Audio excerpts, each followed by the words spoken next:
You screwed the pooch. You broke their heart and they're mad. They don't want to see you, talk to you. They won't throw a gatorade on you if you were on fire. Maybe you cheated, lied, or kept secrets from them, and now you're worried this may be it. So what can you do to get that second chance that you want? Stick around, and I'll tell you. Hi there, I'm Jessica Boss, relationship repairman, and I'm here to tell you how to patch things up before you go full teardown.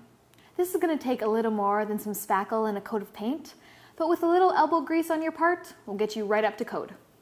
This advice is for those who've made a really big mistake. Whether you hurt their feelings, broke their heart, or lost their fake leg in a game of poker, you did some really bad one-time thing that made them kick you into the curb. I'm going to give you some real tough love. But first, the easy love. Here's something that should put a smile on your face. If they're still mad, it's a good sign. Love and hate really are two sides of the same coin. If it's been a month or more and they're still complaining about you to anyone who will listen, if they call you up just to yell at you, if they're writing your phone number on a bathroom wall in a truck stop bathroom, then they're still thinking about you.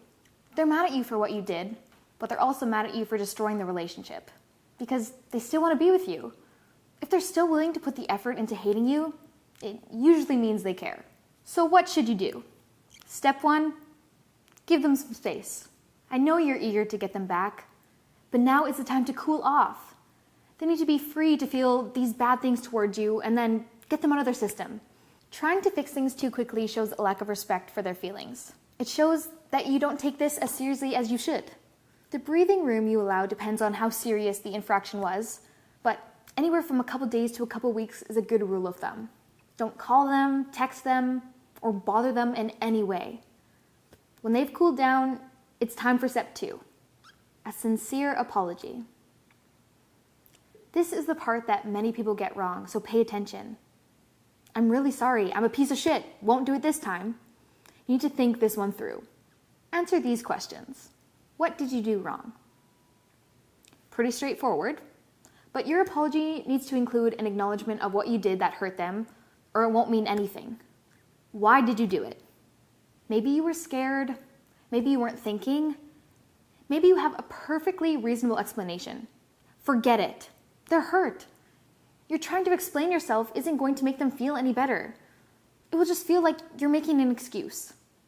This is something to talk about later on, but for now, just own up to what you did and leave your excuses out of it. Why did your actions hurt them? Imagine they did the same thing. How would it feel? Would it make you question everything? Would you feel unloved, unwanted, disrespected? Show them that you understand how your actions made them feel. Will you do it again? Hint, the answer should be no. You need to tell them that this will never happen again and that you're taking steps to make sure of that. How are you going to change to avoid this happening in the future? Now put it all together. Here's what your apology needs to express. You're sorry you did this to damage the relationship. You're sorry that you made them feel bad. You're sorry that you disrespected them. You won't do it again. You're going to change, and here's how. You understand if they never want to see you again, but hope they'll find it in their heart to forgive you. This one is a little wooden, so make it your own. Write it down and plan it out. Make a blueprint. If your mistake came from carelessness and putting your own feelings before theirs, showing that you put effort into the apology will let them know that you're trying to make a change. But first, a note on guilt.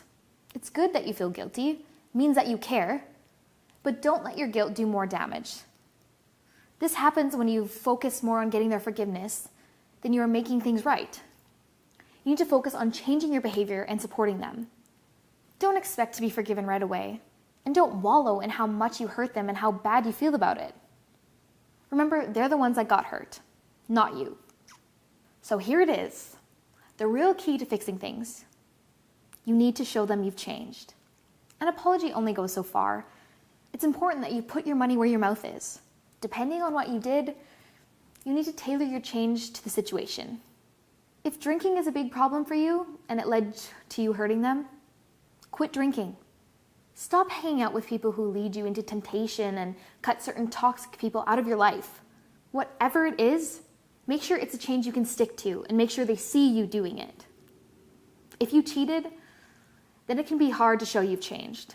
In that case, Show that you're faithful to them by being present, updating them on your whereabouts and what you're doing. Try to be transparent and spend more time with them. The change you make should reflect on what you did wrong and should show a real intention to make it right. It should require a personal sacrifice on your part so they can see that they're important to you. So let them cool off, sincerely apologize, and show them that you've changed. That about covers it. It's up to you now. If you've done everything right and they're able to forgive you, then congratulations, and make sure you don't do it again. If you're wondering if your relationship can be salvaged at all, go to xbackquiz.com and take the free quiz to see your chances of fixing things. It can be helpful in helping you figure out if it's even worth trying. Thanks for watching. I've been Jessica Boss, your relationship remodeler, and it's quitting time. Bye!